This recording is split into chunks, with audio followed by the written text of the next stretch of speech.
Well, it was an energized Mitt Romney who showed up at the debate last night, not willing to give Newt Gingrich any breathing room. He hit early and hardly relented. That prompted Rick Santorum to try to be the adult in the room and insert himself back in the debate. Can we set aside that Newt was a member of Congress and used the skills that he developed as a member of Congress to go out and advise companies, and that's not the worst thing in the world, and that Mitt Romney is a wealthy guy because he worked hard and he's going out and working hard, and you should guys leave that alone and focus on the issue. MSNBC political analyst Michelle Bernard is the president of the Bernard Center for Women, Politics and Public Policy. Ann Kornblut covers politics for the Washington Post, and Neera Tanden is the president of the Center for American Progress. Welcome all. All right, I want to start out with just the basics of the debate. Do you think Mitt Romney or Rick Santorum won the debate last night? You know what? Michelle? I say game on. I think I got to give it to Mitt Romney. It was very close, though, but finally we saw some fire from both of them. Excellent debate last night. And the consensus seems to be, Ann, that the one guy who didn't do well was Newt Gingrich, that he seemed to... I thought he just didn't have a plan. Well, the bar was always set really high for Newt Gingrich because he's done so well in the previous debates. He probably, under ordinary circumstances, would have had a passable debate. But for him, it was terrible. And he really needed to do something with extra voom with everyone watching. He wasn't able to rile up the audience. He wasn't even able to take on the media, which has been his forte. So he did seem like he was phoning it in.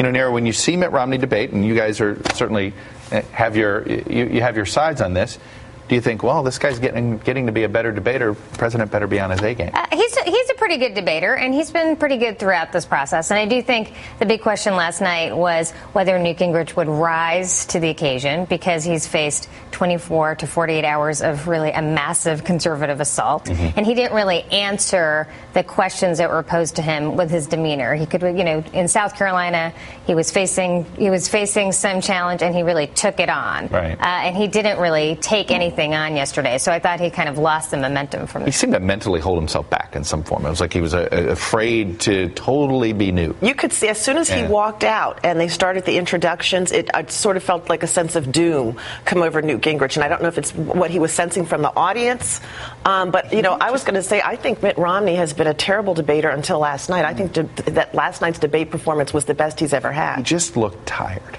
Yeah. And I think that Newt's been overscheduled. A lot of people have been saying that in Florida in particular. They haven't figured out. Florida's got a lot of traffic. Mm-hmm. Yeah. So maybe instead of 5 minutes a day, you better go down to 4.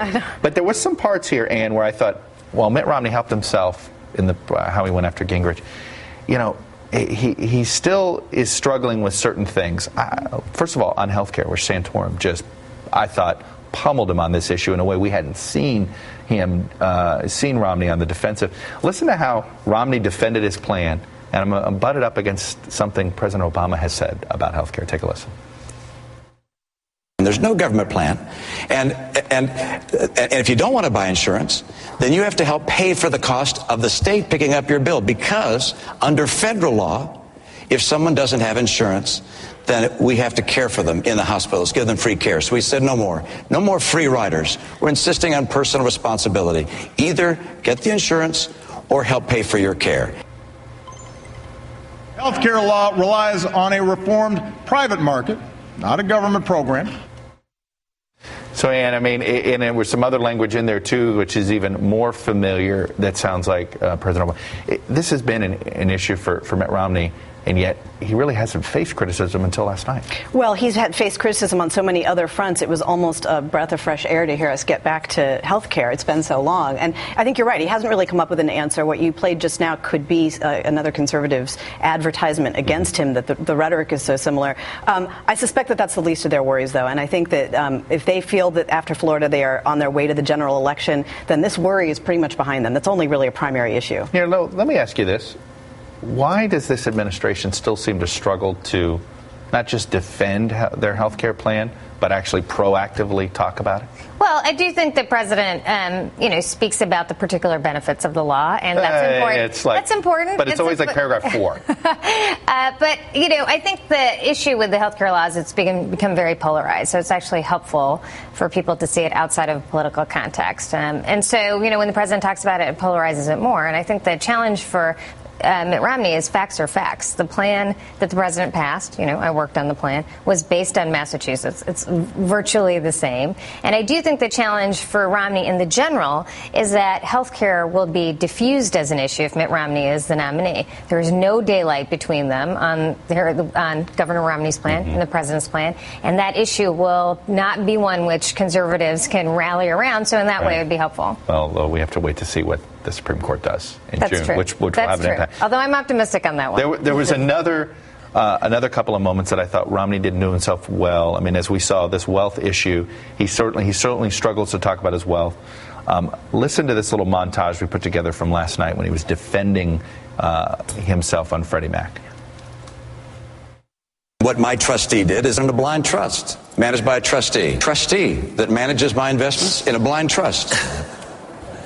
That was so that I would avoid any conflicts of interest. That trustee indicated. Okay, trustees, blind trust, trustees, blind trust. And then, of course, we heard Newt talk about the Swiss bank account.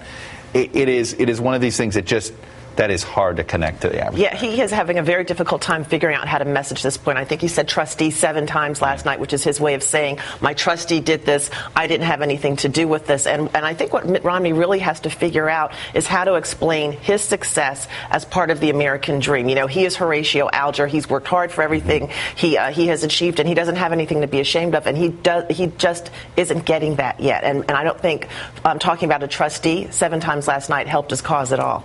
But the real, I think, story of what we've seen this week, and we saw it sort of penultimate last night, is the cavalry has come in for Mitt Romney.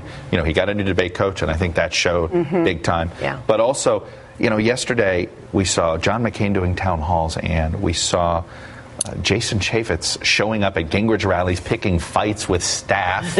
Bob Dole sent out a letter. I mean, it was sort of like the Stop Newt Brigade was everywhere. I got to play a little back and forth between a congressman and a press secretary of Gingrich, which was just so bizarre to me. Do you own any stock in Freddie Mac? You ever lobbied for them? You have to vote on their stuff. How do you get your information?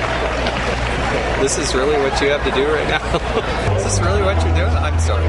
I'm happy to answer questions from people with press credentials, but from the Gingrich campaign, probably not. I don't understand why Chaffetz agreed to do it. Well, That's what surprises it's me. only fair. You know, Gingrich said he's going to follow Obama around the country at town halls, so now to have Romney people stalking Gingrich on the trail. Yeah, it's really remarkable, but you're right. This is the establishment rising up. I mean, I think they never thought they would have to, and nobody was all that excited about having to go out there and rally around Mitt Romney, but when the prospect of a Gingrich candidacy seemed really real, they decided they had to do it, and they've got some pretty loud conservative media megaphones to do it with, including the Drudge Report. I mean, this is a big question, though. We've gone through this before, and Newt Gingrich has actually been effective at making an outsider-insider argument. The Washington establishment is against me. I represent the Tea Party. This debate and There's this a fine primary, line. There's you want to push back, but not too much. Yes, if you're the establishment.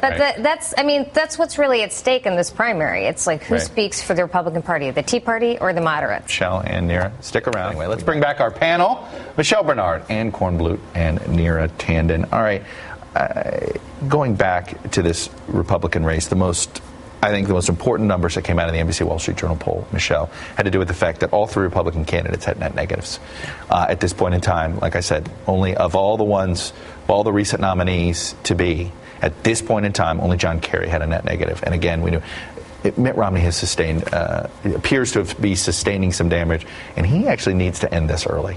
He does. He needs time. He needs to end it in Florida. He really needs to pull out ahead in Florida. He's not going to end it in Florida, even if he wins it. I mean, I think the incentive for Santorum and Gingrich are not there to get out. Yeah, not yet. But what we're seeing from Romney is that whoever it is going to be, they need to end it very quickly. I think it's Mitt Romney. You know, the better he can do in Florida, the better things will be for him, because it's going to take a long time, particularly if the country turns back to health care, and he has to defend his health care plan against what the Obama administration did. He's going to need the full 9 months to campaign very hard. And what's the incentive for Gingrich to get out? Very little, almost, I would say none, or Santorum for that matter. What job is he going to go back to at this point? I mean, they can both. Well, Santorum, if Gingrich stays in, in many ways, the best way to help Romney is for Santorum to stay in. Right. Very quickly, how important was ending early for John Kerry? Because he did start out with negatives. He needed 6 months, didn't he, to fix it? It was hugely important. And I think what's interesting about the race is how viciously negative. This is the most negative race we've seen. All right, shameless plugs fast. National School Choice Week. I want to congratulate thousands of parents all over the the country who are celebrating school choice in their states. The Washington Post has a new article up about Ron Paul's The Racist Newsletters and the role he played. And Think Progress yesterday broke the news about how Romney has investments that have foreclosed on Floridians, which Newt Gingrich has cited. You guys all had some serious little shameless there. I'm gonna have a weekend of not traveling. That's my shameless plug.